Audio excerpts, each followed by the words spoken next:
What's up guys, Thomas Malchow here from Trainfuly.com. In this video, I'm going to show you an exercise that can dramatically improve your balance, your sequencing, and your power, the multi-planar hop to stabilization.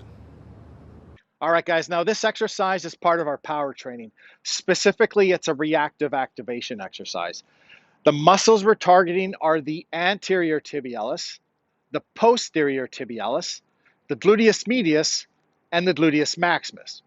And what we're going to do is challenge these muscles, these specific muscles, to eccentrically decelerate our body weight through a full range of motion and at a high velocity, and then stabilize for 3 to 5 seconds. And doing this will increase the speed and coordination of the individual muscles, as well as the companionship and synchronization between them. And if these specific muscles are faster, more coordinated, and have a stronger companionship, then your footwork will improve. And if you have better footwork, you'll have better balance, you'll have better sequencing, and you'll have more power. Now, the details here are actually really important. There's a lot to it. So I'll have you stand up and we'll do this together. So we're going to do 4 cycles on each side. I'm going to show you first what one cycle looks like so you have an idea what we're doing. Okay, so this is one cycle.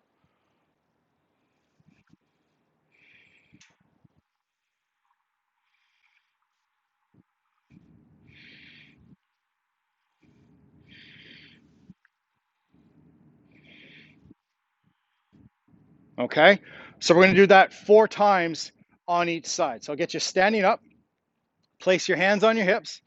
We're going to jump off of your right foot and land softly onto the heel of your left foot, and then slowly roll to the rest of your foot. Okay, now we're going to jump backwards and land on the ball of your right foot and slowly let your heel come down.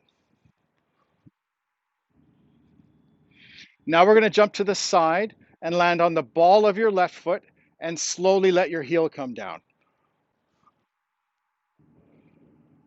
And then the same thing going back, landing on the ball and slowly let your heel come down. Now we're going to jump and rotate and land on the heel of your left foot and slowly roll to the rest of your foot. Jumping back, we'll land on the ball of your foot, of your right foot, and then slowly let your heel come down. Okay, so that's 1. Let's see if we can jump a little bit further this time. If you're having trouble, stay with the same distance or even go a little bit shorter. Okay, so to the heel first, to the ball going backwards, jumping to the side, landing on the ball of your foot, jumping back, landing on the ball of your foot, rotate and land on the heel of your foot, and then back, landing on the ball of your foot. That's 2. Forwards to the heel, backwards to the ball, sideways to the ball, sideways to the ball, rotate to the heel, rotate to the ball. Ooh. That's 3. Forwards to the heel, backwards to the ball, sideways to the ball, sideways to the ball, rotate to the heel, rotate to the ball. Okay, so that's 4. Now, another thing is when you lose your balance, I'd much rather you just put your other foot down than hop around. So if you lose your balance, I want you to do this rather than hop around. If you jump around trying to catch your balance, that's just controlled falling. You're not going to get any benefit from that. If you lose your balance and then do this, you're going to get far more benefit than if you just bounce around, okay? So now let's do the other side. Jumping off of our left foot, landing on the heel of our right foot. And then backwards to the ball. Sideways to the ball. Sideways back to the ball. Rotate to the heel. Rotate to the ball. That's 1. See if you can go a little bit further. Heel. Ball.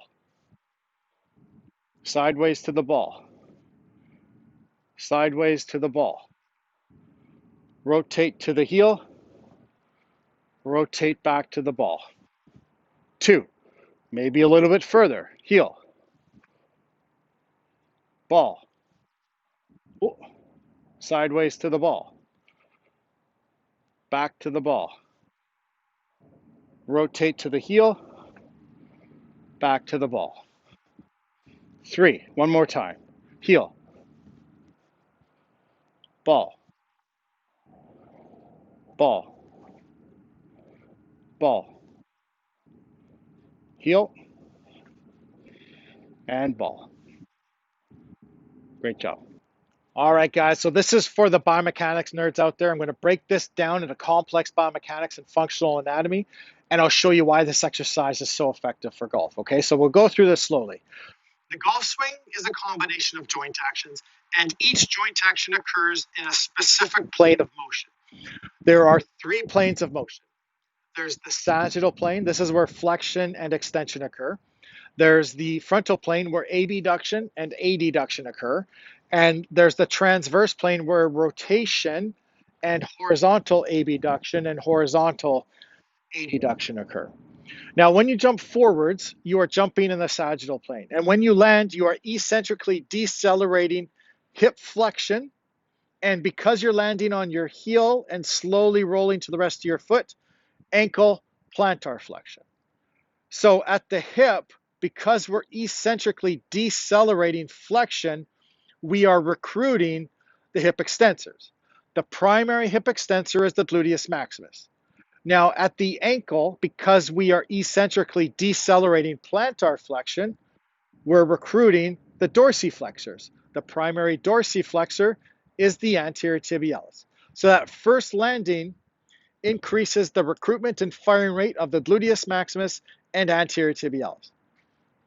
When you jump backwards, you are again jumping in the sagittal plane, and again, you are eccentrically decelerating flexion at the hip, which means you are increasing the firing rate of the gluteus maximus. But now, because you're landing on the ball of your foot and slowly dropping to your heel, you're eccentrically decelerating dorsiflexion, which means you're recruiting the plantar flexors and increasing the firing rate of the posterior tibialis. When you jump sideways, you are jumping in the frontal plane.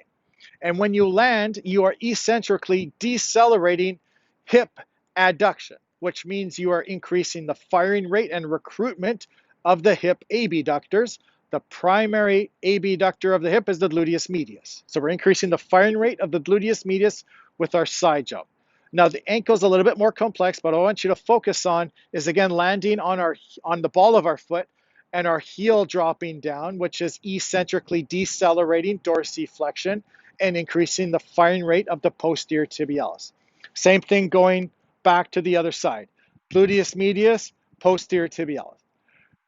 When we jump and rotate and we land, we are eccentrically decelerating hip internal rotation and flexion, which means we are increasing the firing rate of the extensors and external rotators of the hip, which again is the gluteus maximus. Now, the ankle is a little bit complex, but we're going to focus on landing on the heel and slowly allowing the rest of the foot to roll out, which is increasing the firing rate again of the anterior tibialis. When we jump backwards, we're rotating, and now we're eccentrically decelerating hip flexion and internal rotation, which again is the gluteus maximus. And because we're landing on the ball of our foot and slowly allowing the heel to come down, we're increasing the firing rate of the posterior tibialis. Okay, so the multi-planar hop to stabilization is a safe and effective way to increase or enhance your golf-specific athleticism. If you're looking for a golf fitness program that will give you the essentials for a high-performance golf swing, you can find it over at Trainfuly.com.